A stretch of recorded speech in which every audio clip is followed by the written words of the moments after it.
Buenas noches, bienvenidos todos a esta última sesión del Encuentro Internacional de Periodismo de esta Feria del Libro que tiene como invitado de honor Macondo. Por ser la sesión de cierre, quiero, aquí hay sillas, Clarisa, quiero darles, hacer reconocimiento de unos créditos necesarios. Y lo hago no solo por haber participado, haber disfrutado esta primera fase que me tocó, pues ya mañana me voy de nuevo a la costa a seguir trabajando, que me tocó disfrutar tanto en el pabellón como en el programa general de la feria y especialmente en lo que se ha dedicado a García Márquez. Todo esto fue posible porque a alguien se le ocurrió hacerle un homenaje a Gabo a través de la idea de tener a Macondo como país invitado. Esas personas son la secretaria de Cultura de Bogotá, Clarisa Ruiz, y la ministra de Cultura de Colombia, y tanto la ministra como la secretaria le propusieron a la Cámara Colombiana del Libro, que evaluó la idea, se entusiasmó y se inició un trabajo con un complejo equipo. Mucha gente trabajó en un tiempo relativamente corto para sacar avante la iniciativa y creo, por lo que hemos visto en estos primeros días, que fue una excelente idea y que la cosa está saliendo bien. Dentro de eso se programó este conjunto de conferencias y de charlas por parte de la Universidad Externado de Colombia. A Luz Amalia Camacho, su decana, aquí presente, a Guido Tamayo, que siempre ha estado, ¿dónde está Guido?, detrás de estos encuentros, a Sergio Campo, con quien me reuní 2 o 3 veces para la planeación, y a todo el staff y el equipo académico de la Universidad Externado de Colombia, nuestro agradecimiento. Lo mismo, por supuesto, a Diana Rey, a Adriana Martínez y al presidente de la Cámara Colombiana del Libro. Este es el equipo y a toda la gente que colabora con la Cámara y con los distintos grupos que han tenido a su cargo los arreglos que han hecho posible estos días tan intensos en que hemos hablado tanto de nuestro querido Gabo.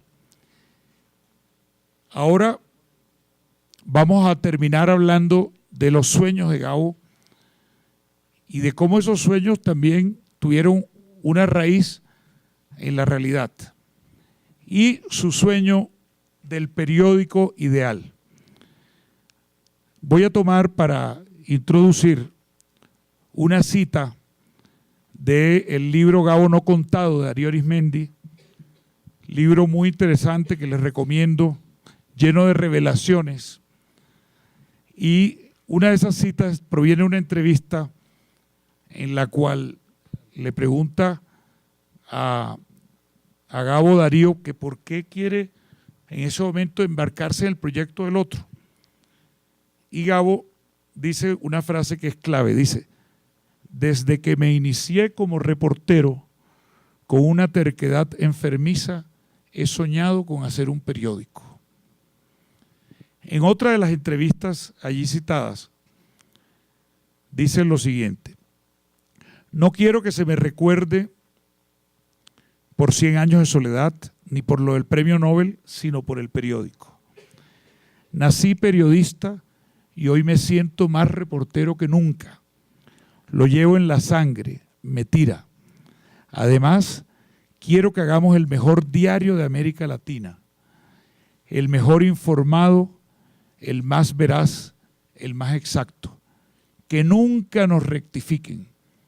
Esto decía Gabriel García Márquez en 1982, fines del 82, principios del 83, cuando andaba dedicado a ese proyecto.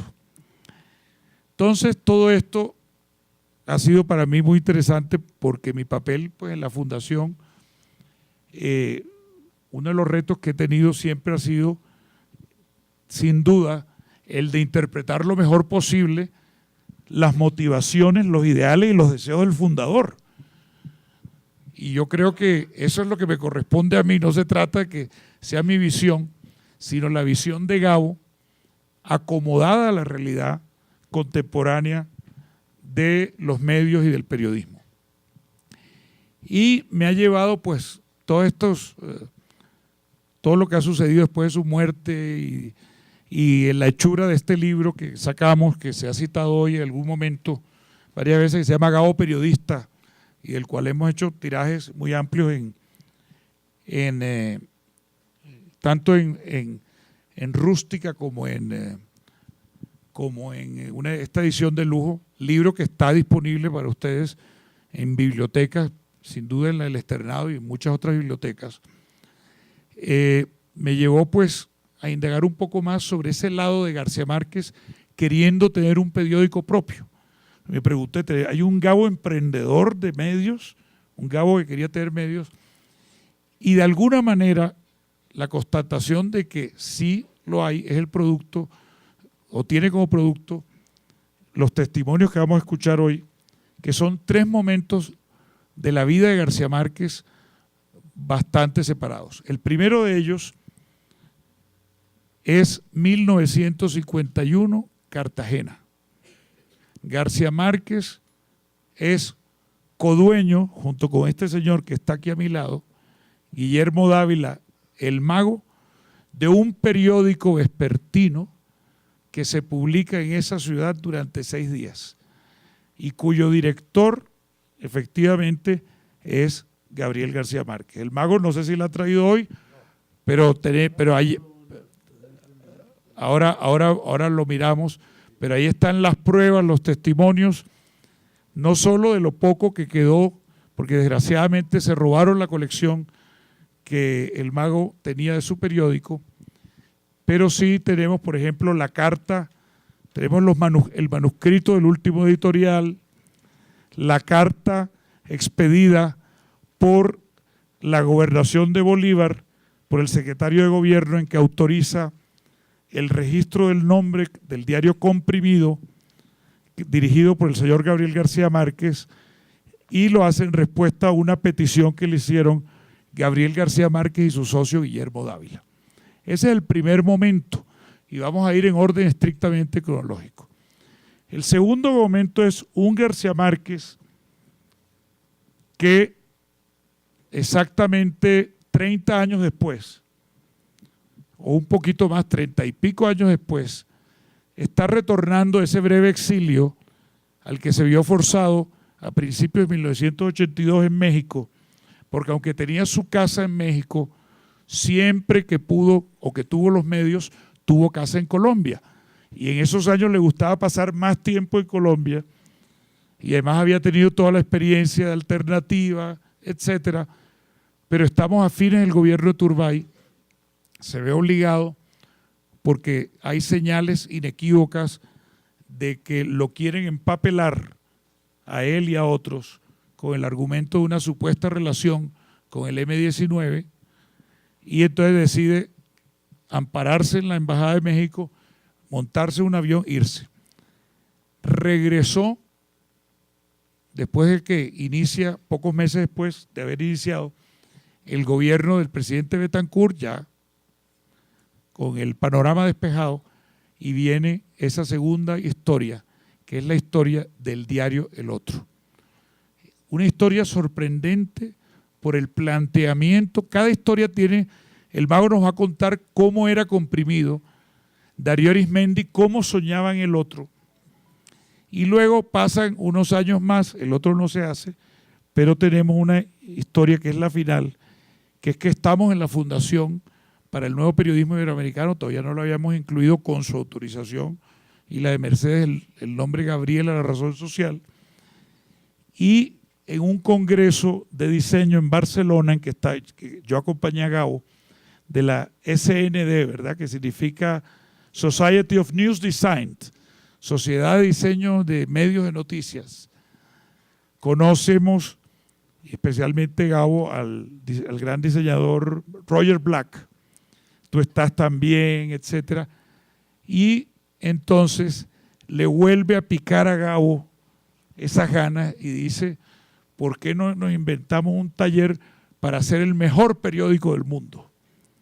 Entonces, Vlado estuvo allí, yo estuve allí, pero lo va a contar todo Vlado, y nos dedicamos durante meses a preparar el mejor periódico del mundo, y ya le contaremos por qué cada una de estas tres experiencias al final o se cortó o no se realizó, por lo que podemos decir que el único, García Márquez lo logró prácticamente todo en la vida, pero tal vez una de las pocas cosas que no logró fue realmente su periódico, pero hecho como él lo quería completamente, y cuando medio lo intentó como una aventura juvenil, el mago nos va a contar qué pasó. El primero que tiene la palabra entonces va a ser el mago Guillermo Dávila. El mago es un mago de verdad, un mago experto en ciencias ocultas, pero es también un mago de la palabra. Y él nos va a contar, sitúanos como lo hiciste el otro día, en la época, pero esta vez tenemos menos tiempo, mago. Aquella vez teníamos toda la hora para nosotros. Trata de contarnos en 10 minutos y luego volvemos sobre la historia contigo. Un cuento comprimido. Sí, aquí se trata de hacer aparecer, no como lo hacen todos los magos de un cubilete, sacan un conejo o sacan una paloma. Yo saco de una carpeta de recuerdos que es mi mente una historia que vivimos cuando yo tenía 22 años y Gabriel García Márquez 24. En esos ires y venires yo soy el linotipista, él es el redactor contratado que llega de Barranquilla por Domingo López Escauriaza.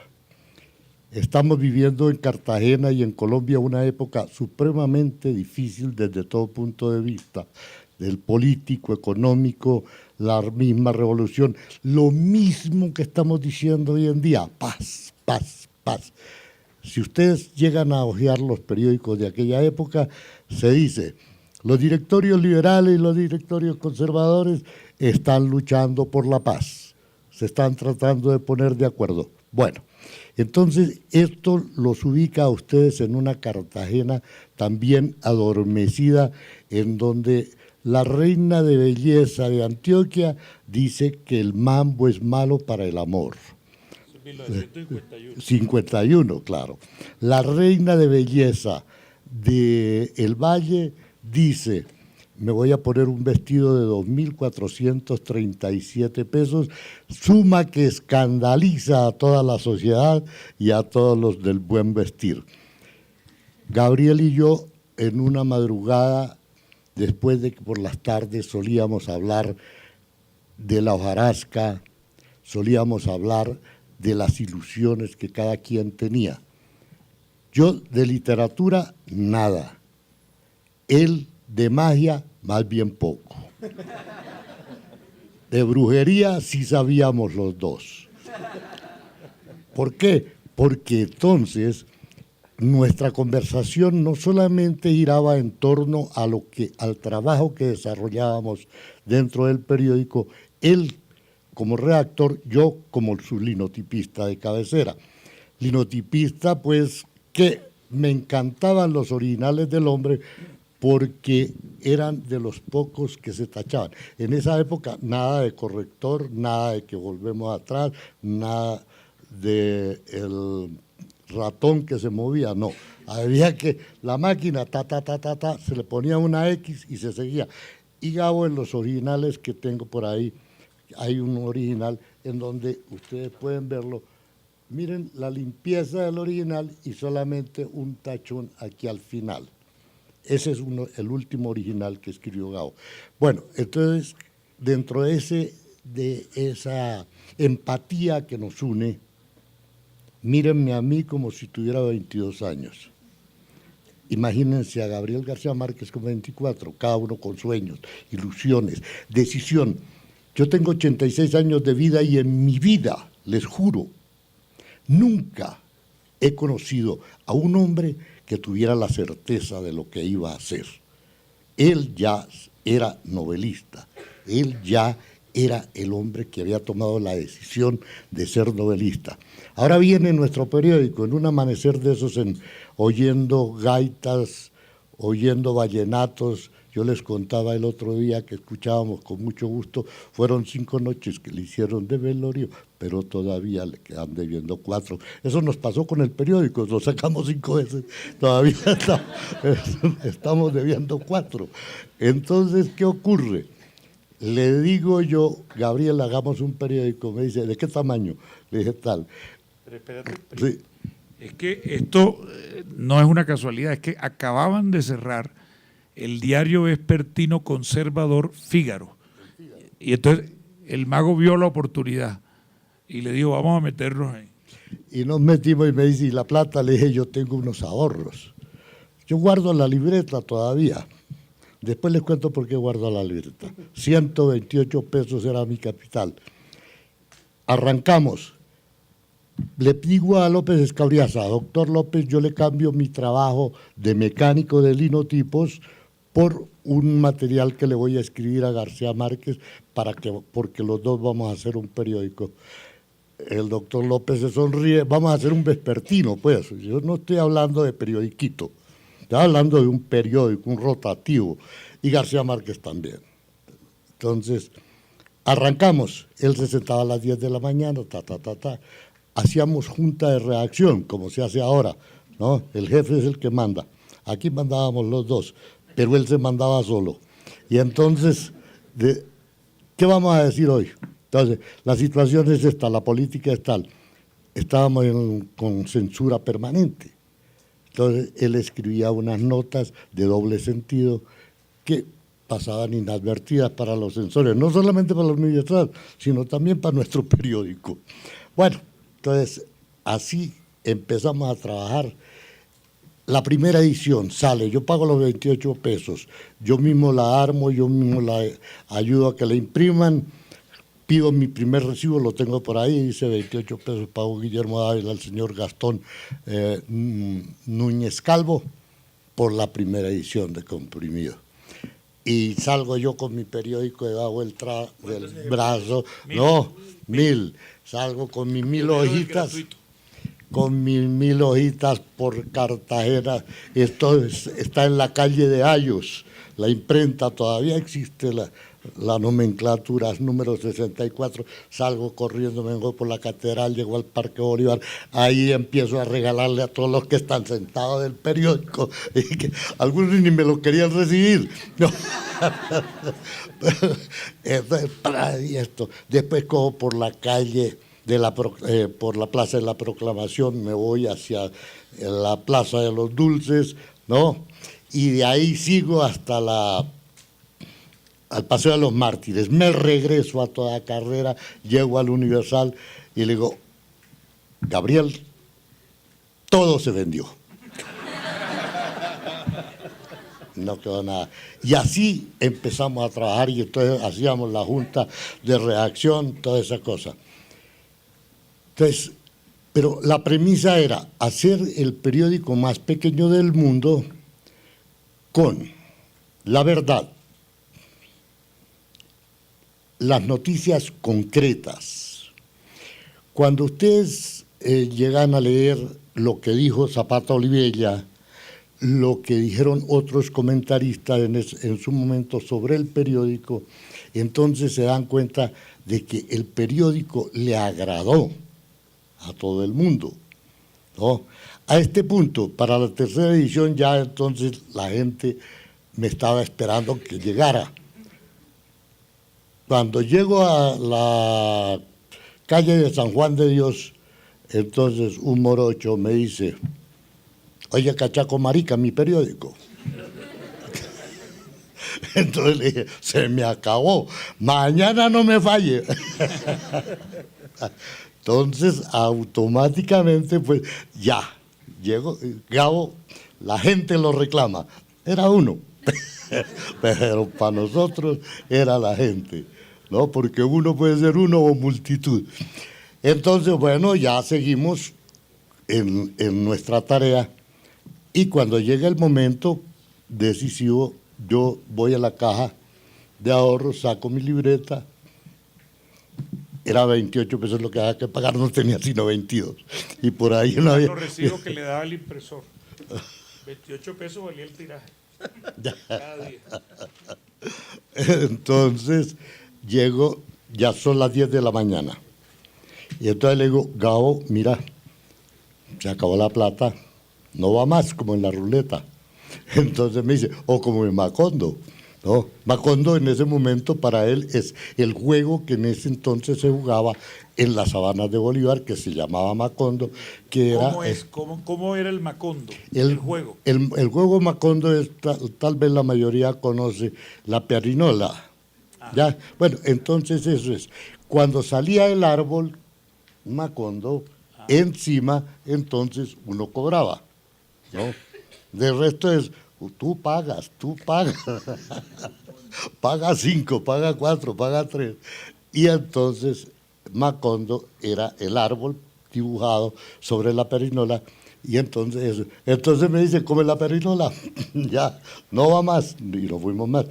Pero cuando yo le estaba diciendo eso, que no va más, entonces él me dio la impresión de que no me escuchaba y siguió escribiendo lo que se llamó La Última Piedra, ¿no? Que eso, algunos amigos que conocieron el original, que lo tengo guardado, entonces me dijeron, oye, pero si eres amigo de Gabo, hazlo firmar. Le dije, ¿usted cree que puede haber en el mundo un ser que escriba lo que él escribió? Si usted me lo trae, yo le digo a Gabo que me lo firme. Pero eso está firmado desde que empieza, ¿no? Y entonces, yo termino con esto. Con Gabo estuvimos juntos yendo a la cueva, cueva de Cartagena. La cueva de Cartagena, que la cueva era unos mesones de comida, unos mesones de comida guardada en el antiguo mercado, donde hoy está construido el centro de convenciones. Eso a partir de las 4 o 5 de la tarde iban colocando los mesones, todo. Y la parte hermosa era que ahí se reunían vallenatos y gaiteros. Entonces para uno era como una sinfonía ir a escuchar esa gaita hembra, esa gaita macho tocada con una maestría increíble, ¿no? Y el tipo de la baraca ahí, o el vallenato al otro lado. Pero lo más simpático de todo era indiscutiblemente el dueño. El dueño se llamaba Juan de Dios y era marica. Se ponía una flor aquí, se vestía hermosamente, ¿no? Y tal. Y sus secuaces, los que servían, también eran todos afeminados, travestis, y tal. Pero había algo muy curioso que solamente nos encantaba y nos llamaba la atención a Gabriel y a mí, ¿no? Era ese ritmo que los travestis le ponían a sus suecos, al caminar, tac, tac, tac, tac, tac, para irte a traer una sopa de tortuga o un guartinajo o un bollo limpio, en esos cuentos, en esas cosas, también nos encontrábamos con gente especial. Los intelectuales iban todos allá, pero había gente muy especial. Entre esos había un hombre que recuerdo tanto, que tenía la nariz así cipotúa, ¿no? Y el hombre comía boca chico y tenía la particularidad de que por la nariz sacaba las espinas.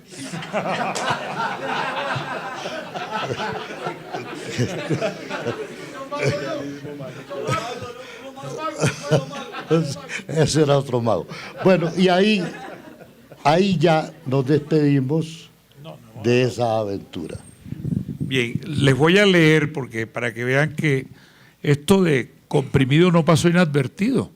Comprimido tuvo relevancia cultural en Cartagena en su fugacidad, al punto que Juan Zapata Olivella, que se consagraría hermano de Manuel y de Delia, un médico y escritor muy importante de Cartagena, publica esa semana, en esos días, en su columna Minutos, supongo que del Universal, sí. Dice, Diario de la Costa. Este es de otro periódico, nada menos que el Diario de la Costa, dice, definitivamente el pequeño periódico Comprimido se ha ganado la simpatía de Cartagena. Es una publicación liliputiense, magníficamente impresa en los talleres ABC y en las manos experimentadísimas de Gabriel García Márquez, viejo lobo de estos afanes del linotipo, a pesar de su hervorosa juventud. Comprimido recoge sin rebuscamientos literarios el tráfico cotidiano de la ciudad y lo hace elegantemente, con soltura y con gracia, llenando el espíritu del mejor buen humor. La idea original fue de su actual gerente, Guillermo Antonio Dávila, quien, a tono con la existencia del siglo XX, decidió entregar a los lectores desesperados de hoy un diario en síntesis, como esas cápsulas polivitamínicas que tienen todo el abecedario alimenticio. Comprimido anda libremente por la ciudad. Toda la gente lo recibe encantada de la vida, sobre todo porque Comprimido no afecta en nada los bolsillos ajenos. Su distribución es completamente gratis, que sin lugar a dudas es una de las cosas más agradables de Comprimido. O sea que estamos ante un pionero de la prensa gratuita, que hoy en día es uno de los negocios periodísticos más importantes en todas partes. Inclusive otro periódico saluda la aparición de Comprimido diciendo un nuevo colega. Dice, se trata de Comprimido que circulará todas las tardes y cuyos redactores se han propuesto hacer con él un novedoso tipo de periodismo, en el que las noticias tendrán la brevedad y la elocuencia de una píldora cargada de la más interesante actualidad. El editorial de apertura y el editorial de cierre de Comprimido son increíblemente magistrales, son magistrales divertidísimos. Yo quisiera leerlos, pero vamos a hacerlo en una segunda ronda cuando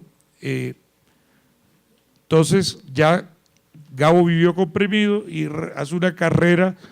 Comprimido es una de sus etapas. Bueno, él había estado, hagamos una síntesis rapidísima, un aprendiz de escritor llega a Cartagena, lo lleva su amigo Manuel Zapata Olivella y le dice, tienes que trabajar y lo mejor es que lo hagas un periódico.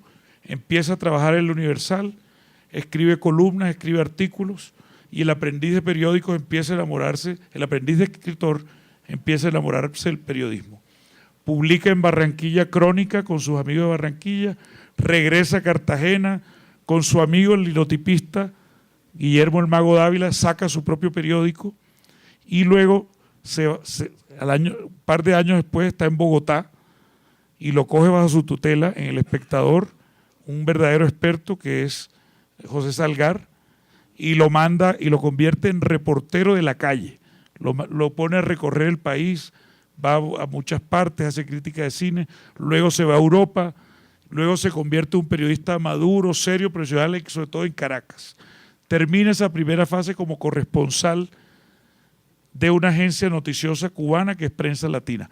Todo eso lo hemos visto estos días aquí en los coloquios organizados dentro de este encuentro.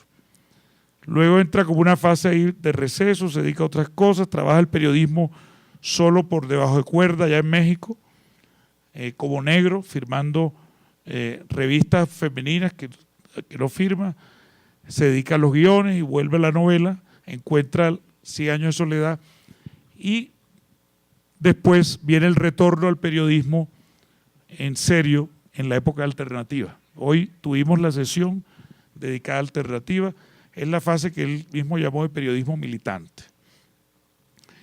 Pero luego viene un momento, después de ese exilio que les conté, en que de pronto como que quiere hacer algo completamente distinto a todo lo que había hecho. Vuelve con la idea del periódico de la manera que a partir de ahora nos va a contar Darío Arizmendi, que en ese momento era el director de un diario relativamente nuevo de Medellín que se llamaba El Mundo. Y estaba un día en la sala, en su oficina de director, ¿y qué pasó? Coge el micrófono, Darío, y empieza a contar. Hola. Así se hace. Y así se iba a hacer un periódico. Realmente yo no conocía a García Márquez solamente a través de su obra periodística, mi admiración profunda por su obra literaria. Y un día llegué a comienzos del año de 1982, enero, febrero, y me dice mi secretaria, le ha llegado un sobre, dice personal, viene de México. Yo no tenía a nadie que conociera en México, y por detrás de remitente, R. García, apartado postal, tal, DF. Inmediatamente lo abrí y me fui a la segunda página de las dos, que tenía realmente la carta a máquina, impecable como ese último original de comprimidos. Y un gran abrazo, Gabo. Entonces me devuelvo y él manifiesta, dice más o menos, la idea era, durante 2 o 3 años he estado observando algunos periódicos de América Latina y le he hecho seguimiento, en particular a los periódicos colombianos, aunque los colombianos ya lo conocía hasta que conocí El Mundo, que usted dirige. Y este es el periódico que más se parece a ese otro periódico que yo he querido hacer y sobre el que quisiera conversar con usted si fuera de su interés. Me parece que su diseño, y era un diseño verdaderamente innovador en Colombia en ese momento, impreso en offset, a todo color y con muy buenas firmas y una gran factura periodística y profesional. Si estás interesado, llámate a José Vicente Cataraín, a la sazón gerente general de la editorial Oveja Negra y quien en ese momento tenía los derechos de reproducción, de edición en Colombia. Llamé a Cataraín, a los 8 días me decía que por favor no le fuera a contar a nadie, ni a mis socios tampoco, del periódico, y que mantuviéramos el tema en absoluto secreto. Termino en Bogotá, hablo con Cataraín 6 horas y a los 15 días estábamos Cataraín y yo en México, donde él nos recibió en el aeropuerto, en mangas de camisa, era época de verano, él mismo condujo su BM verde hasta el hotel y le dijo a Cataraín, yo quiero conversar a solas con Darío. Antes habíamos tenido una conversación telefónica, después de que Cataraín y yo habíamos hablado, él llama a Gabo y le dice, ya terminé, he estado 5 horas con Darío, este es el hombre, pásamelo. Yo pues pasé muerto del susto y del miedo y al mismo tiempo el pánico escénico y me dice, ajá, ¿cómo va la vaina? Porque esa era una expresión muy suya, permanentemente cuando dejábamos de vernos un tiempo, hablábamos por teléfono después de haberlo dejado de hacer durante otro tanto. Ajá, ¿y qué ha pasado? Entonces, iniciamos nuestra conversación a fondo, con un esquema donde él lo que quería era, como no nos conocíamos y sabía lo que eso podía significar en ese momento en Colombia, después de esa época de alternativa, etcétera, etcétera, hablamos mucho del compromiso de los accionistas, quiénes eran, qué pensaban, qué sentido de la ética teníamos, cómo habíamos logrado hacer empresa periodística y que el periódico todavía estuviera vivo, porque la verdad es que El Mundo había nacido 44 años después de que se cerrara el último periódico que había fuera del Colombiano de Medellín, que se llamaba en ese entonces El Correo, un periódico liberal. Entonces a él le parecía como un milagro que unos paisas, todos empresarios maravillosos por lo demás, pues con un periodista que lo he sido toda mi vida, hubiéramos sido capaces de sacar una empresa que era moderna, que era modelo, que estaba muy bien hecha. Y eso le causaba a él una admiración y le generó cualquier cantidad de preguntas de tipo empresarial. O sea, él siguió ya con su embeleco y para resumirles el cuento, pues estuvimos juntos 3 días, alcanzamos a ir a Cuernavaca, donde él tenía una pequeña casa de recreo que después vendió, y empezamos a trabajar a fondo en la estructura, hasta en la nómina de colaboradores. Ya se sabía quién iba a dirigir, ya se sabía quién iba a ser el jefe de redacción, que iba a ser Mauricio Vargas. quién iba a ser el editor cultural, todo, absolutamente todo. Esas notas yo las tomaba a mano y las conservo. Y yo le prometí públicamente, si lo reitero, por supuesto, a Jaime, que todo lo que yo tengo relacionado con el otro, y tengo mucho material, se lo dono a la Fundación Iberoamericana de Periodismo, porque eso realmente no me pertenece, ni muchísimo menos, ni a mi familia tampoco.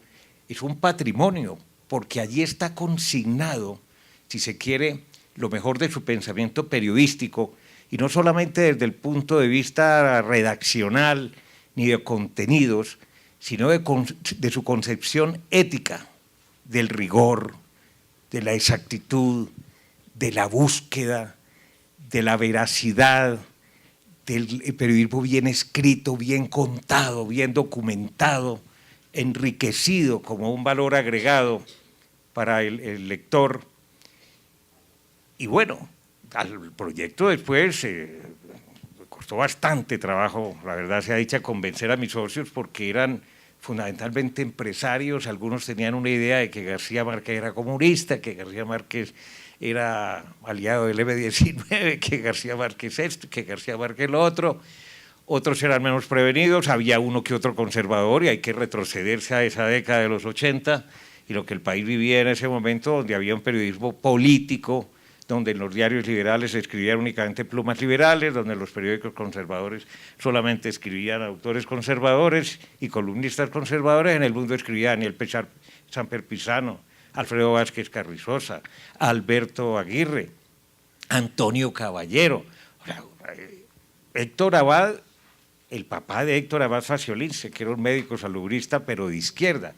Casi que el 70% de la nómina eran personas más o menos etiqueteadas como distintas, que no eran ni liberales ni conservadores, liberales progresistas, si se quiere. Castrochavistas. Hoy alguien les diría eso, ¿no? Y que sin embargo el periódico vivía, circulaba bien, y fue rápidamente copiado, entre comillas, imitado en algunas de sus concepciones, pluralistas, progresistas, por el resto de periódicos colombianos, que a los 2 o 3 años ya tenían en sus nóminas precisamente escritores de estos que les acabo de mencionar, que antes como que estuvieron proscritos y no se atrevían a mantenerlos de nómina. Pues bien, se vincularon al proyecto Jaime Castro, Patricia Lara, Tomás Eloy Martínez, Rodolfo Terraño, 2 tipos extraordinarios, excelentes profesionales, Miguel Ángel, y trabajamos juntos, trabajamos muchísimo juntos, incluso… Que luego vivía en Caracas, ¿no? Que era… él fundó el Nuevo Diario. Producto, y sí, la revista Producto en Venezuela, sí, no me acuerdo el apellido, pero era otro argentino. Díaz. Era un grupo, eran el 10, sí, era un grupo excepcional. un grupo de grandes periodistas argentinos. Sí. Y habían fundado el Diario de Caracas. Habían fundado el Diario de Caracas. Que después desapareció. Con ellos hay muchas cartas, hay muchos documentos cruzados acerca de la concepción que ellos pensaban que el periódico, el otro, debía tener desde el punto de vista empresarial, como producto de innovación también. Ese es un tema muy importante, que es la idea de un García Márquez que quería experimentar.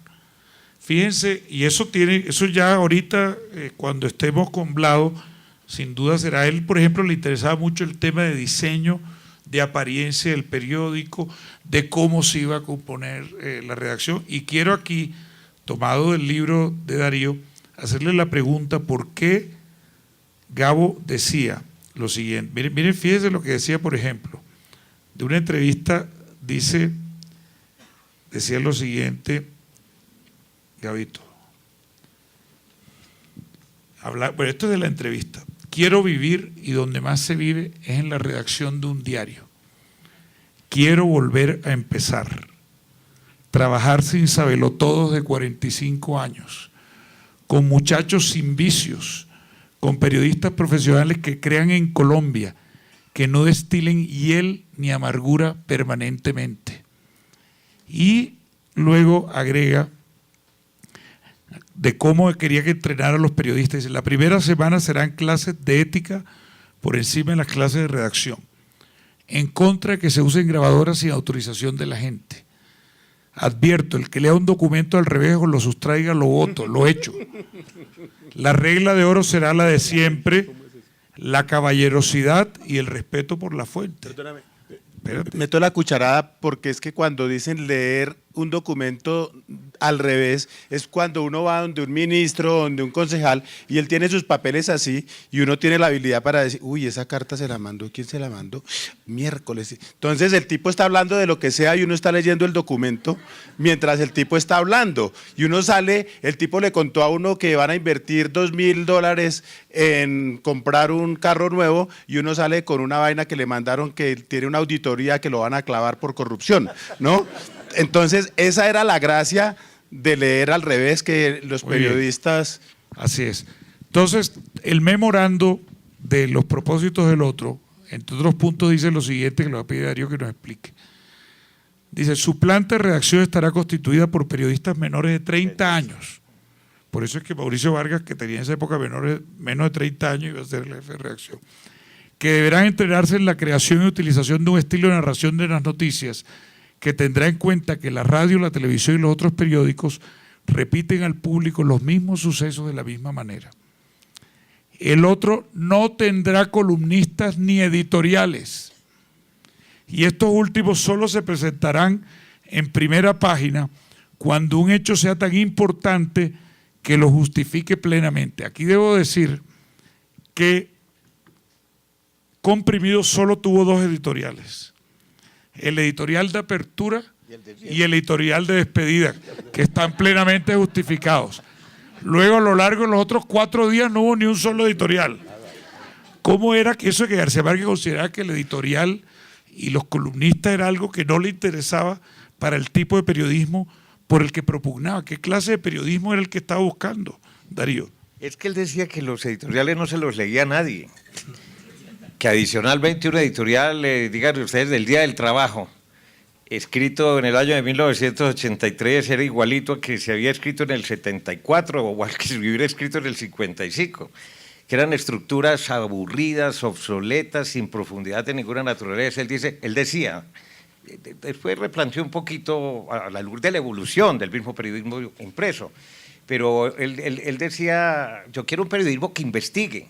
Reportaje. Hay reportaje, grandes crónicas, grandes reporteros que él quería formar, además, porque él soñaba con tener su escuela propia y que el diario El Otro se convirtiera en el mejor escenario de aprendizaje y fuera un prototipo de modelo para el periodismo de esa época. Evidentemente, hoy las cosas serían completamente distintas con la evolución. Y usted me puede preguntar, ¿qué pasó con El Otro? ¿Por qué nunca se hizo? Se constituyó escritura pública, existe, la tengo, el original. O sea que la sociedad promotora, ¿no? La sociedad promotora, donde éramos 5 y cada uno puso $1 millón, que en ese momento era simplemente como un compromiso, eso no era dinero de ninguna naturaleza, pero era significar ya que esto era en serio, que la idea se iba convirtiendo en realidad. Y la escritura, ahí está Cataraín, está Gabo, y está Jaime Castro, y está Patricia Lara, y estoy yo, que esos éramos los originales. Se iba a constituir una sociedad entre promotora de ediciones y comunicación, que era la empresa del mundo. La de Medellín. La de Medellín. Que son empresarios. Son empresarios. Y el mundo sigue todavía, y ahora va a cumplir ya como 30 y pico de años. Entonces, este otro grupo de Bogotá y unos amigos que él tenía reservados, y que decía que querían apoyar la iniciativa económicamente también. Que se atravesó el Nobel, por eso no se hizo El Otro. En primer lugar, porque el orden público en Colombia se dañó, estamos hablando ya... Por eso, fíjense lo siguiente, 1982. Darío, fíjate 2 cosas. El mago nos cuenta de un periódico que nace en una época complicada, una época de violencia, en una época de censura previa, o de Sí, censura previa. Censura. El censor llegaba a los diarios liberales a las 3 de la tarde y les tenían que mostrar todo lo que fuera el editorial y las notas editoriales. Y entonces el hombre le ponía un sello, ¿no? Y el periódico tenía que registrar en las páginas editoriales y en la página que había tuviera, pero en primera plana tenía que decir, este periódico ha sido censurado, ¿no? Ha recibido la censura, era el visto bueno. Y ahí era donde Gabriel García Márquez era un maestro, porque imagínate que dice, un bus en Cartagena ha sido tetracesulado. Tetra, aquí dice, el titular decía, buses tetracedulados. Entonces, el bus tenía 4 o 6 placas. No, y al final remata diciendo, igual que los ciudadanos que van a votar, una cosa así. Dice exactamente, dice, he aquí un problema que fácilmente podría ocasionar disturbios electorales. Pero con Darío estamos también en una época difícil para Colombia. Pero el García Márquez, que quiere hacer el otro, se quiere juntar con empresarios. ¿Cuál era la línea política de ese periódico? Porque él acababa de salir de la experiencia de Alternativa, que era una experiencia, llamémoslo claramente, radical. Hoy hemos estado escuchando… Militante y radical. ¿Cuál iba a ser la línea política del otro? En primer lugar, él no quería fracasar desde el punto de vista empresarial, porque Gabo no gustaba dinero, él le gustaba disfrutarlo cuando lo alcanzó y lo consiguió por sus méritos y toda su trayectoria y su carrera, pero tampoco le gustaba perder dinero. No le gustaba dilapidar el dinero. Él le había tocado subsidiar Alternativa. Y bastante. Y mucho. Y al Mago le tocó subsidiar Comprimido. Nunca, de paso interrumpo, nunca he indexado esa inversión. Pues, la línea que García Márquez quería era que fuera un periódico independiente de los partidos, independiente del gobierno y de periodismo, no digamos que puro, de buen periodismo. No digamos que del viejo periodismo o del nuevo periodismo, que esa es otra discusión. De hechos, periodismo de hechos. Por eso no quería editoriales. Y bien contados, bien escritos. Y lo que tú leíste ahora, que dicen palabras de él realmente, que ese testimonio existe grabado por lo demás. Exacto, veraz, riguroso, bien escrito. Que nunca lo rectifiquen. Que nunca lo rectifiquen. Y él quería sentirse orgulloso de eso, que no cometiera trampas, que fuera muy ético.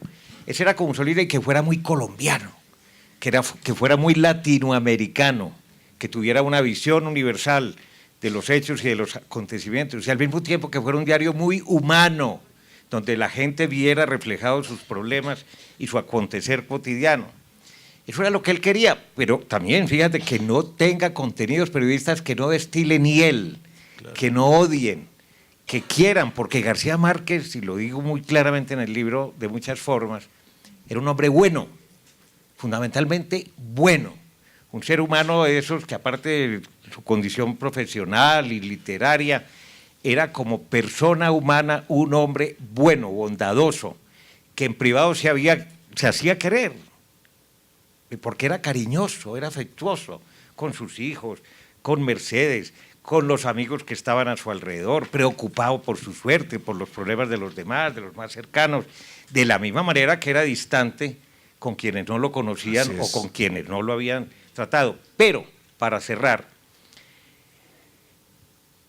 el periódico no se logró hacer porque… ¿Cuánto tiempo estuvieron tratando de hacerlo? ¿Cuánto duró todo ese proceso? Más de un año. Año y medio. Hasta que se tomó la decisión final, no va. No va más porque las circunstancias del país no dan, porque la publicidad está en crisis, porque hay una radicalización ideológica muy grande y una estigmatización a la izquierda muy notable y muy peligrosa, porque estábamos saliendo del Estatuto de Seguridad de Turbay, que fue lo que lo obligó a él a exiliarse en México, y porque él entró en lo que llamó un año sabático, en su reinado de belleza, ¿no? Desde el 6 de diciembre del año 1982, nosotros estuvimos acompañándolo, vivimos toda esa cosa maravillosa, nos reunimos en Barcelona durante 15 días con los 3 argentinos, con Mauricio Vargas, con Carmen Balcells, trabajamos más en cómo sería esto y aquello.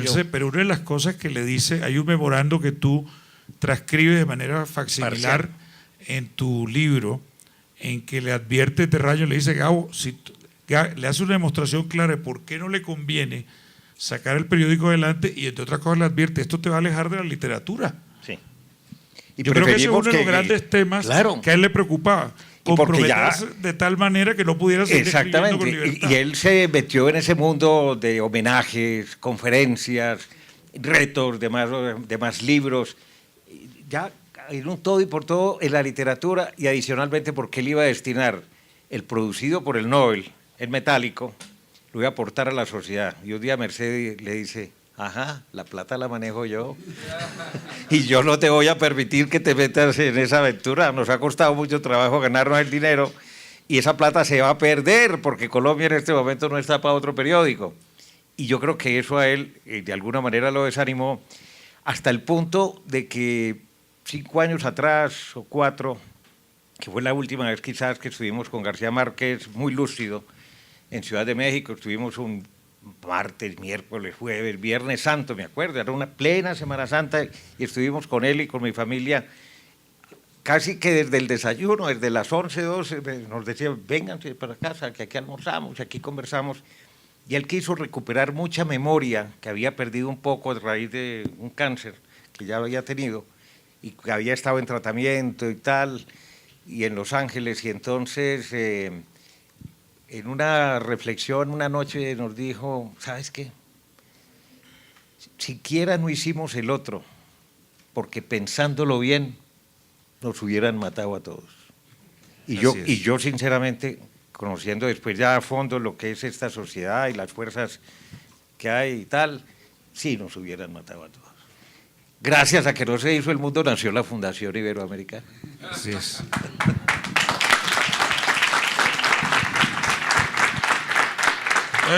Lo de la fundación, evidentemente, y en el memorando de Terraño, veo que empieza a hablar allí en el 83, cuando le recomienda a Gabo que definitivamente no haga el periódico, el otro le dice, en cambio, ¿por qué no piensas en esa idea que tienes de unos talleres de periodismo?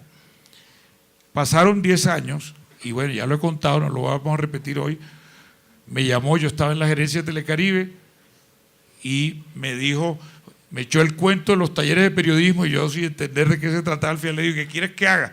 Me dice, ¿por qué no piensas en eso? Ayúdame a ver si esa idea se puede llevar a la práctica.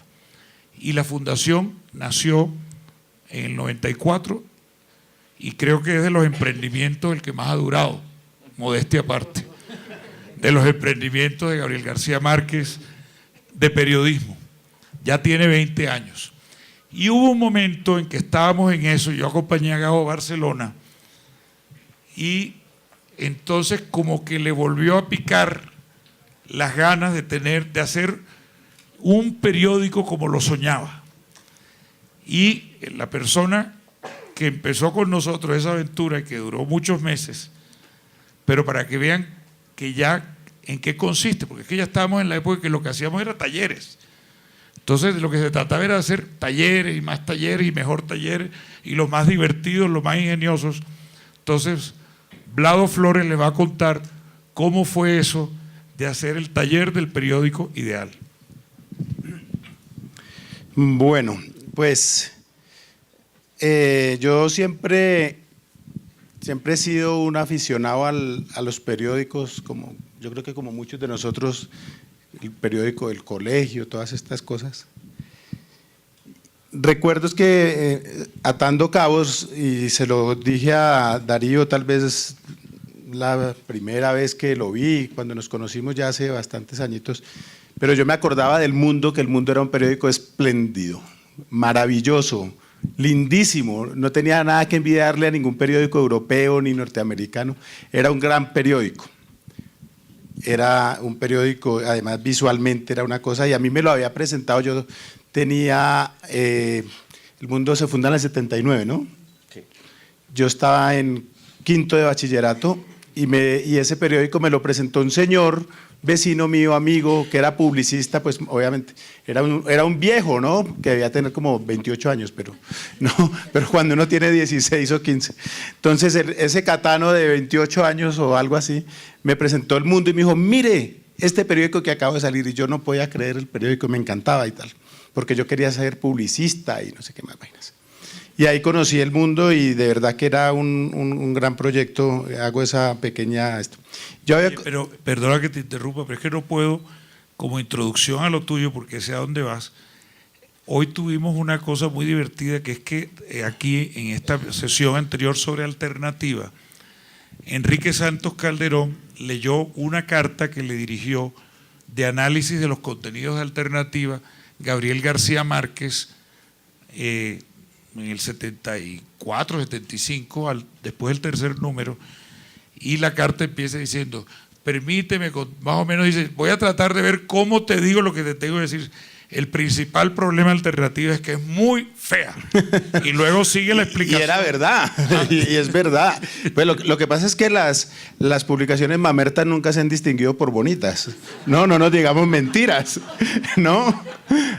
Entonces ahí yo creo que eso eran unos ladrillazos, pero yo tengo por ahí entre mis archivos, me lo encontré la semana pasada, un ejemplar de Voz Proletaria.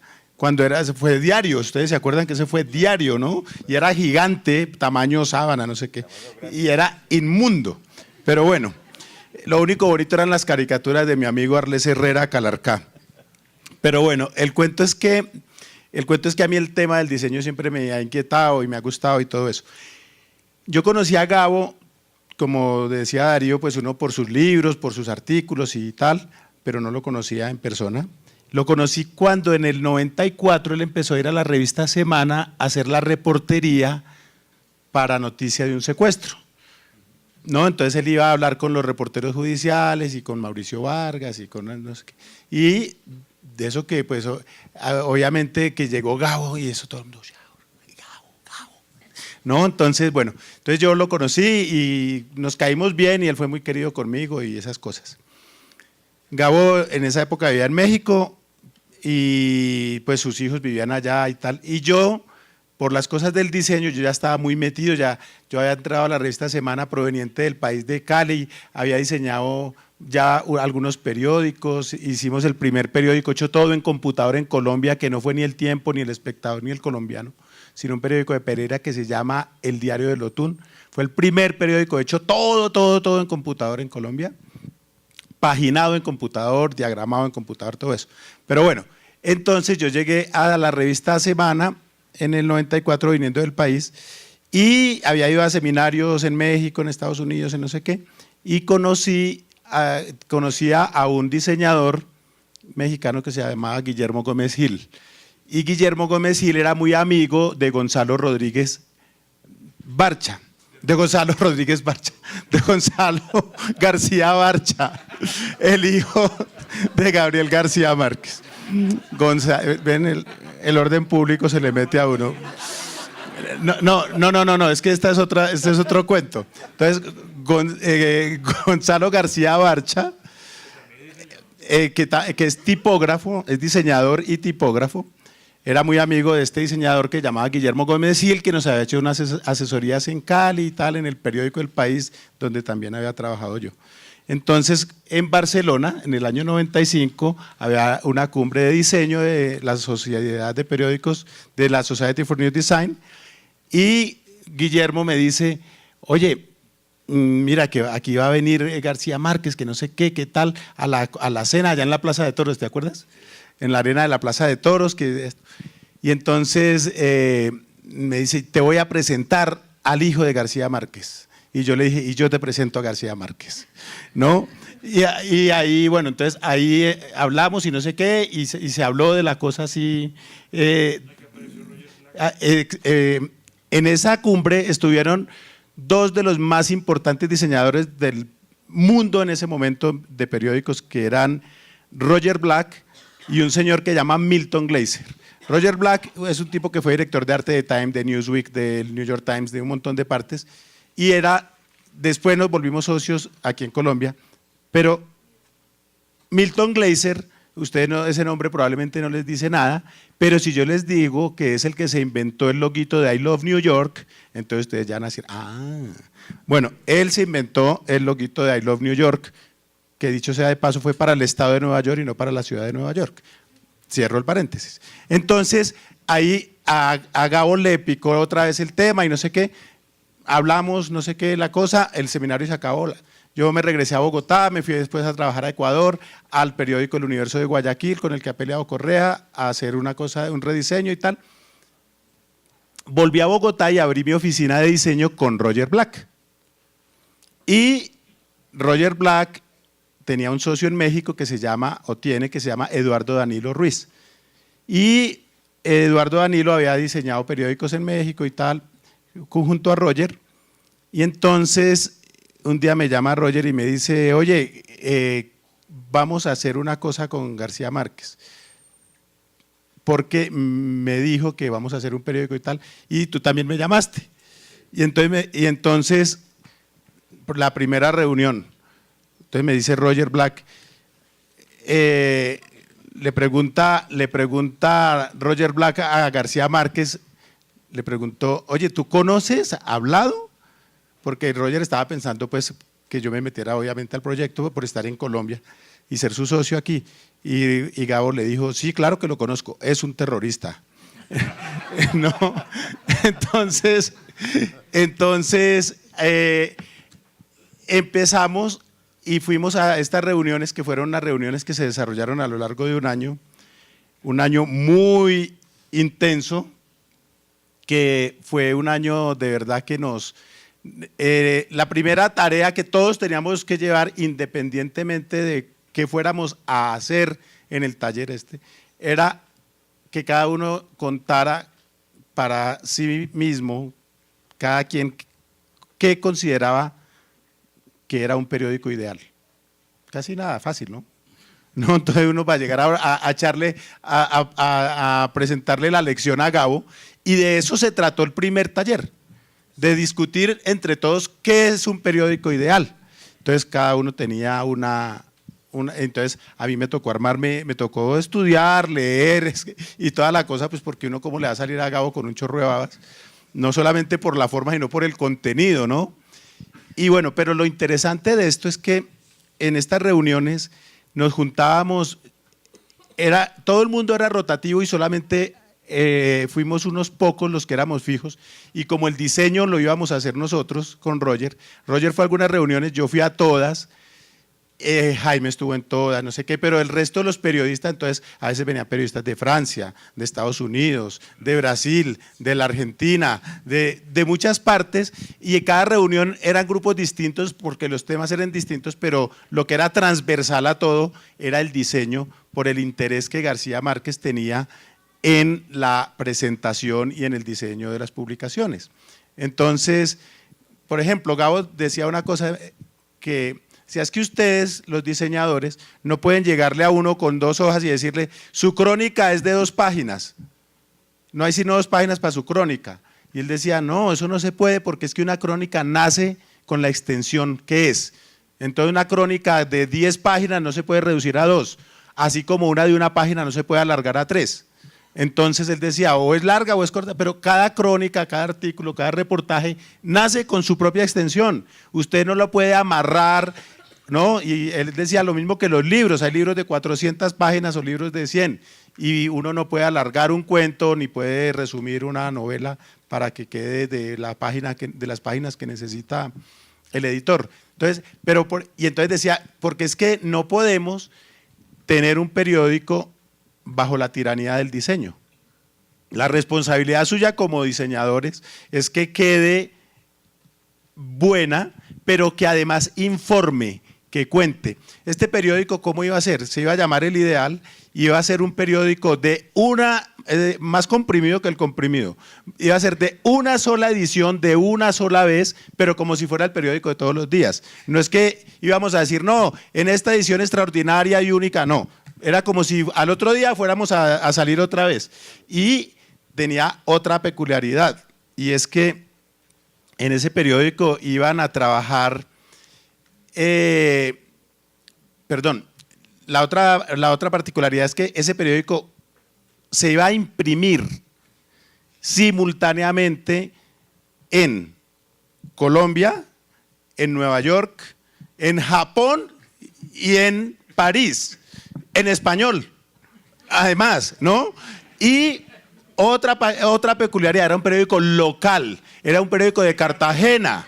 No era un periódico el International Herald Tribune. Era una quimera, no. era una quimera. Era una cosa, entonces iba a tener noticias judiciales, que un señor mató a la señora por celos, íbamos a tener una noticia que hubo la contaminación de la bahía en Cartagena, que el trancón, que la vaina, que el consejo, que las noticias, todo se estaba haciendo así y tal. Y a mí la verdad es que me duele mucho que eso no se hubiera llevado a cabo, porque además en la siguiente reunión, que no se llevó a cabo, iba a ir un tipo que trabajaba en el San Francisco Examiner, que era un señor descendiente de los Hearst y era el marido de Sharon Stone. Iba a ir con Sharon Stone, ¿no? Y ella iba a ir en vestido blanco y todo. Pero nos quedamos, porque a cada cosa entonces venía gente del New York Times, que de Folha de Sao Paulo, que de Le Monde, que del Clarín, que de no sé dónde. Entonces era gente, pues era un equipo multidisciplinario. ¿Y qué pasó? Entonces se van a preguntar, ¿y entonces por qué no se hizo? Entonces aquí el problema fue que sí, bueno, Jaime conoce muchos intríngulis, pero lo más protuberante de todo esto fue que se le atravesó al Gabo empresario, vuelve y juega el Gabo emprendedor, le vendieron el cuento de comprar la revista Cambio. Y entonces ahí cambió de tercio y cambió de chip y todo. Y yo le dije, yo ya me acuerdo, y nunca he dicho esto públicamente, pues tampoco es que sea grave, pero yo le decía, ¿y usted para qué se va a comprar una revista vieja? Usted puede hacer, usted con su nombre, cualquier revista que haga se vende. No, es que esta ya tiene una base de suscriptores y es que arrancar de ceros es complicado y tal y toda la cosa. Y bueno, y él pues finalmente se metió a esa quijotada que fue la revista Cambio. Que le costó hasta que la Barcha otra vez sacó el freno de mano, ¿no? No, es que además, bueno, vamos a hablarle por qué no se hizo. Primero, sí. El presupuesto, yo creo que lo importante fue el taller de preguntarse cómo era el periódico. Eso era lo que valía la pena. Totalmente. Esos encuentros que además costaron un dineral porque había gente que se pagaba sus pasajes, pero a otros nos tocaba ponerlo a nosotros. Y en un momento dado hicimos el presupuesto de cuánto iba a ser ese día único de tiraje de un periódico. Entonces, y además era un tiraje absurdo. Había que conseguir como $250,000. Yo le dije, ¿y dónde va a salir esa plata? Yo me acuerdo que en esa época con Roger Black acaban de salir los iMac, esos que eran como huevo. Sí. Y le regalamos uno a Gabo, yo fui a su casa aquí en Bogotá y se lo instalé, se lo dejé ya yo mañoso que era, y yo era editor de informática en Semana además, ¿no? Entonces yo era aficionadísimo a ese, y Gabo usaba Mac. Y ahí, por ejemplo, aprendí otra de las cosas que enseñó Gabo en esa época, es que uno nunca se puede confiar en un solo medio para guardar las cosas. Entonces él decía que cuando viajaba, por ejemplo, él cargaba sus escritos en unos disquetes que echaban la maleta, en otros disquetes que llevaba en el maletín de mano y en otro en el saco o en la chaqueta o en lo que sea. Y además una copia impresa, ¿no? Porque él decía, yo no me puedo arriesgar a que a mí se me pierda una novela y decir, no, es que me robaron el computador, no, recompensa que es que en el taxi del aeropuerto se me quedó, ¿no? Entonces… Pero bueno, ¿qué tenemos aquí? Primero, había un Gabo que le gustaba experimentar, innovar, él lo que quería era probar, era ver hasta dónde llegaba eso. Por dicho sea de paso, salió de ahí un medio, es decir, de una u otra manera, acuérdate algo fundamental. Uno de nuestros anfitriones y compañeros de este proceso fue el que era director de Reforma en México, nuestro amigo Garza, Ramón Alberto Garza, que se convirtió en socio de Gabo para producir la revista Cambio en México. Ajá. Sí, porque él no quería perder. Gabo salió ganando pero Gabo no quería perder plata solo en Colombia, también en México. No, pero él no fue el que perdió la plata de México. Es decir, en México el riesgo lo tuvieron sumó. Televisa Sí. y Ramón Alberto Garza. Gabo salió ganando de todo esto porque sacó en medio de todo un proyecto, una revista en México. Y ahí es donde yo vengo, varias cosas que quiero anotar como conclusión. Un hombre pragmático, es decir, él como periodista él no era de sueños. Era aterrizado. Era súper aterrizado. Ahí Y es lo cero que- realismo mágico, era lo práctico. Exactamente. Y toda esa cosa de preguntarse cómo es el ideal era para saber, bueno, ¿y cómo se va a hacer? Era una planificación en detalle, pero un detalle extremo. Lo mismo te pasó a ti. ¿Ah? Es decir, todo el cuánto va a costar, cómo va a ser, etc. Segundo, siempre con sentido del humor. Y mamando sí. gallo. Todo el tiempo una mamadera de gallo en las reuniones. Estoy seguro que lo mismo. Y ni hablar contigo, ¿no? Es que Gabo era un bacán. Cuando a mí la gente me pregunta por Gabo, yo digo, Gabo era un bacán en todo el sentido de la palabra y en todos los ambientes en los que se movía, ¿no? Para escribir era tan bacán que lo enganchaba a uno de una, pero O sea, en lo el humor personal también era un periodismo con humor a flor de piel. Tercero, una preocupación real por incidir en la sociedad, por incidir en es decir, esto no se hacía porque sí. Es decir, son formas o ideas de cómo incidir. vocación de periodismo de servicio, que era para él fundamental. Y de influencia, periodismo de influencia política. Sí. Y definitivamente siempre, es decir, él en últimas todos sus emprendimientos periodísticos tuvieron que ver con Colombia. Y él lo que él quería hacer, el ideal era en Colombia, era que Sí. fuera de Cartagena, como en su momento lo había sido Comprimido, y quiso hacer el otro en Colombia, y Cambio lo hizo en Colombia, que entre otras cosas, gracias al taller del ideal, le salió socio en México y sacaron la edición mexicana, ok, pero realmente Sí. lo que quería era hacer periodismo en Colombia. Sin duda alguna. Entonces yo creo pues que ahí está pintado claramente unas motivaciones, unos ideales, una manera de concebir el periodismo plena de vitalidad, plena de entusiasmo, plena de ganas de comerse el mundo, diría yo. Bueno, no lo digo. Yo quiero leer, porque la verdad es que son memorables.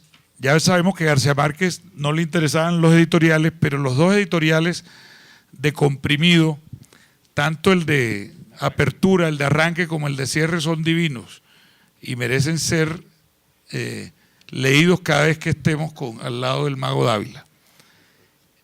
El primer editorial dijo así, advirtió, esta es la declaración de principios de Comprimido. Dice, Comprimido no es el periódico más pequeño del mundo, pero aspira a serlo con la misma laboriosa tenacidad con que otros aspiran a ser los más grandes. Nuestra filosofía consiste en aprovechar en beneficio propio las calamidades que se confabulan contra el periodismo moderno. La carestía del papel, la escasez de anuncios y de lectores favorecen nuestro progreso, puesto que nos colocan en la circunstancia de reducir cada vez más nuestras proporciones. Esta iniciativa, como los préstamos con interés, tiene el privilegio de prosperar a costa de su propia quiebra. Y dice, y hay una última parte del editorial que dice así, al iniciar nuestras labores saludamos a la prensa nacional, al comercio, a la sociedad en general, y nos comprometemos a cumplir en las medidas de nuestras fuerzas con esta diaria aventura cuya clave consiste en dirigir todas las tardes un telegrama urgente a la opinión pública. Inventó Twitter. Twitter, eso es lo que dice el Mago. Tú dices que él es el precursor de Twitter. El precursor de Twitter. Es que nosotros nos anticipamos a ADN 63 años. Al Twitter otro tanto. Y nos anticipamos a una cosa que él predicó siempre, ética, buena reacción. Yo, por ejemplo, lo del humor, para él y para mí la tarde tenía que ser una tarde agradable, que el hombre se vaya a la cama después de haber tenido una sonrisa, una carcajada, algo placentero. no un periódico donde tenemos 20 asesinatos en primera página, ¿no? Entonces el tipo va mortificado. El Transmilenio, leyendo uno cualquiera de los periódicos rojos, el tipo tiene que llegar a su hogar dispuesto a acabar con la suegra y con la mujer. Muy bien. Y luego entonces el momento en que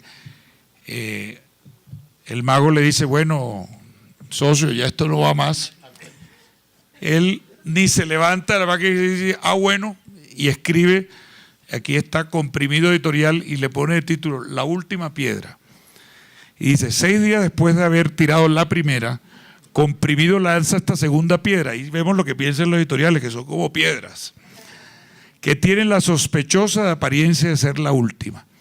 Nuestro propósito, inflexible en estos 6 largos y sobresaltados días de labores, de prosperar a costa de nuestra propia quiebra, ha sido realizado con una prontitud que superó de manera amplia y, por cierto, muy halagadora los cálculos más optimistas. Comprimido dejará de circular desde hoy, aunque solo de manera aparente. En realidad, consideramos como un triunfo nuestro, y así lo reclamamos, la circunstancia de haber sostenido durante 6 días, sin una sola pérdida, una publicación diaria que, según todos los cálculos, cuesta un 99% más de lo que produce. Ante tan halagadoras perspectivas, no hemos encontrado un recurso más decoroso que el de comprimir este periódico hasta el límite de la invisibilidad. En lo sucesivo, comprimido seguirá circulando en su formato ideal, que ciertamente merecen para sí muchos periódicos.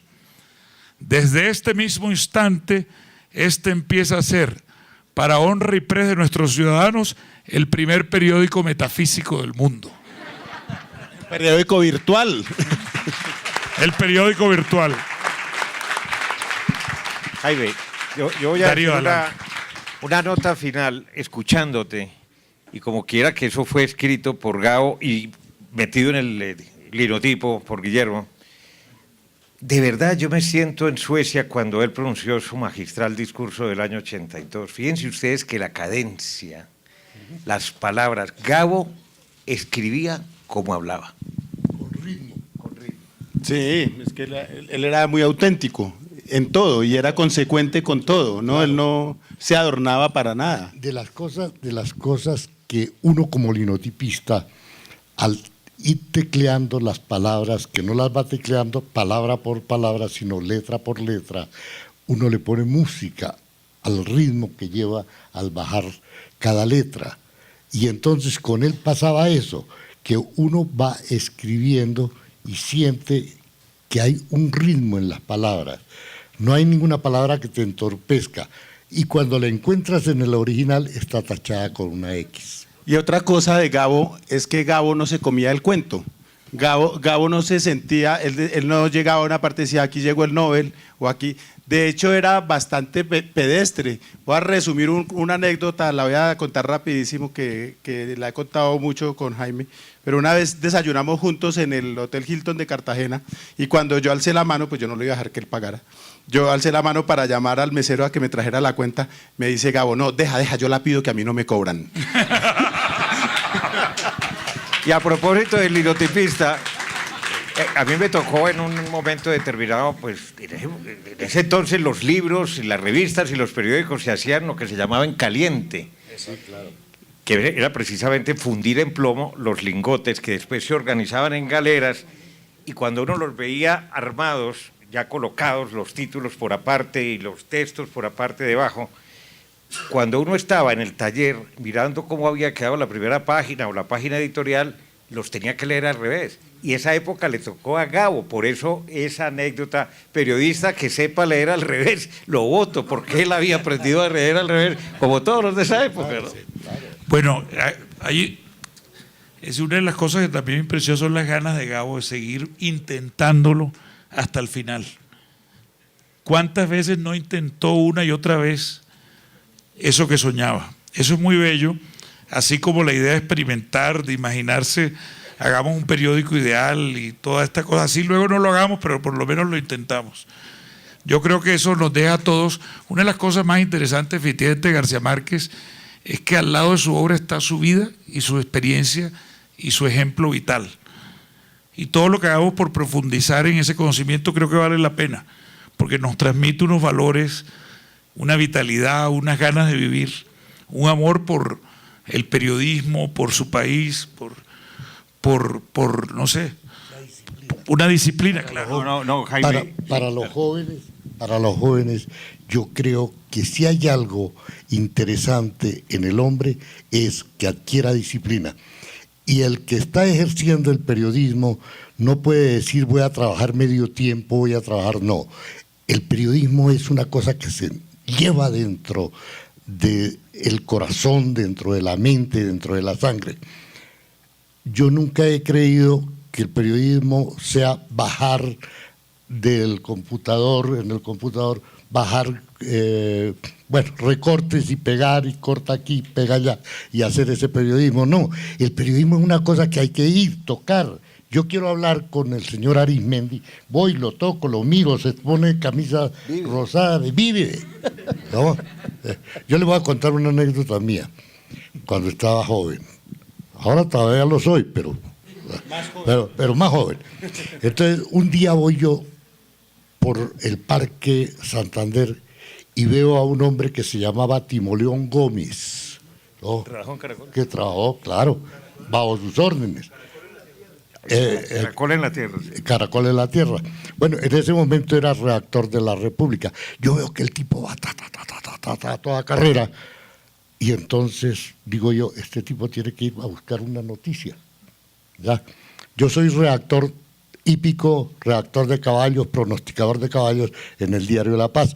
Pero veo al tipo, entonces me pongo al trote detrás del tipo. Me voy. El tipo llega al Banco de la República, entra, me preguntan, ¿usted para dónde va? Le dije, ¿para dónde? Entonces entramos los dos y empiezan a hablar allá del plan cuatrienal de Cúcuta, ¿no? El gerente del Banco de la República. Para mí eso era árabe en ese momento. Hoy en día, por la edad, estoy estudiando árabe y laúd, ¿no? por lo que pueda suceder. Entonces, llego y empiezo y apunté. Veo el Banco de la República que daba ahí en la avenida Jiménez, diagonal a la Gobernación. Veo el reloj de San Francisco, 1:15. Entonces me voy saliendo y voy apuntando. Llegué a La Paz, que quedaba en la carrera quinta con calle 16. Dije, un redactor económico, miren lo que traigo. Y entonces Rafael Bermúdez Cruz. Rafael Bermúdez, que claro, es el editor del Siglo. Claro, que era economista, dice, ¿y eso dónde lo oíste? Le dije, mira, lo acabo de ir allá abajo. Y entonces, primera página. Salimos a las 2 de la tarde, salí a La Paz. Y entonces salimos con la gran noticia que tenían todos los periódicos para el día siguiente. Entonces, no les quiero contar cómo le fue a mi madre, ¿no? Pero que me lamentaron, porque me les había tirado la chiva con un periódico que no había sido invitado a esa. Eso me nació a mí. Yo soy un embadurnador de cuartillas, no, pero me nació. Yo digo, si este tipo va para allá es porque ahí va a haber un muerto. Muy bien.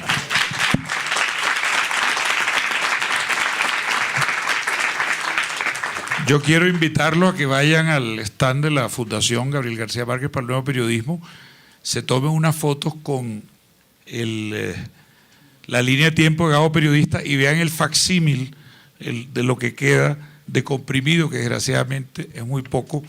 Pero aquí tenemos 3 casos, fueron comprimidos, por lo menos nos queda una hoja. Del otro nos quedan en la escritura, los documentos y las ilusiones. Y del ideal creo que desgraciadamente ni acta nos quedaron. Yo tengo por ahí algunos borradores del logo que hicimos con Roger Black, que algo alcanzamos a trabajar, y por ahí también algunos apuntes de las primeras sesiones. En Pues, todo algunas caso, de cosas todos mías. esos sueños nos quedaron cosas, ustedes tres, anécdotas, historias y una cosa que quiero, y una experiencia muy bella. que Muchas Gabo, gracias. a pesar de lo fantasioso que era en su literatura y todo, en el periodismo era mega riguroso.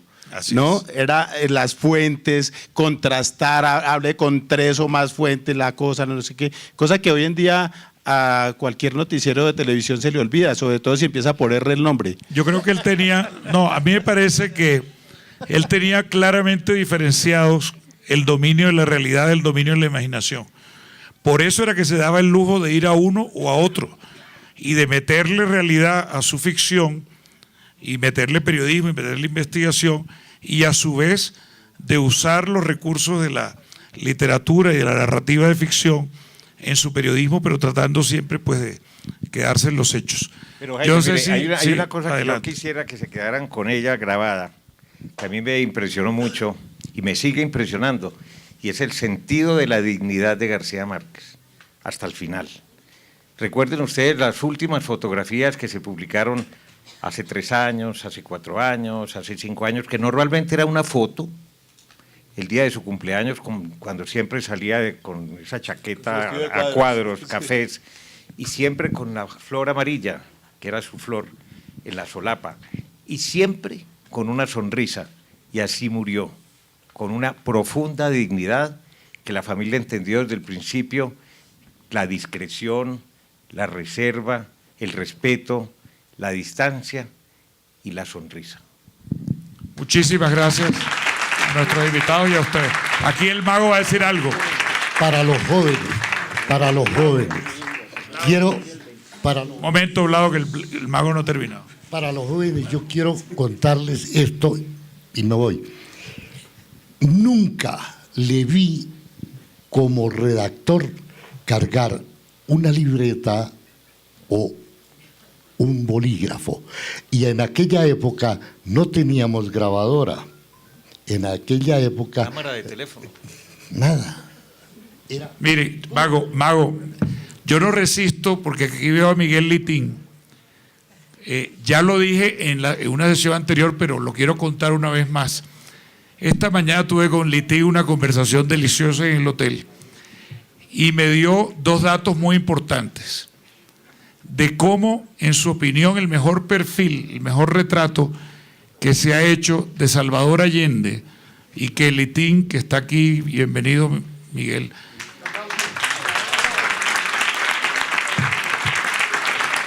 más aún, vamos a hacer como ñapa o como plus, que nos cuente muy rápido, Litín, por qué dice que el mejor retrato de Salvador Allende es el que hizo Gabriel García Márquez, sin haber conocido nunca Allende cómo lo hizo. Y segundo, cuéntenos por lo menos el principio, que ya lo contó en la Universidad de Externado, pero repítalo, de cómo Gabo hizo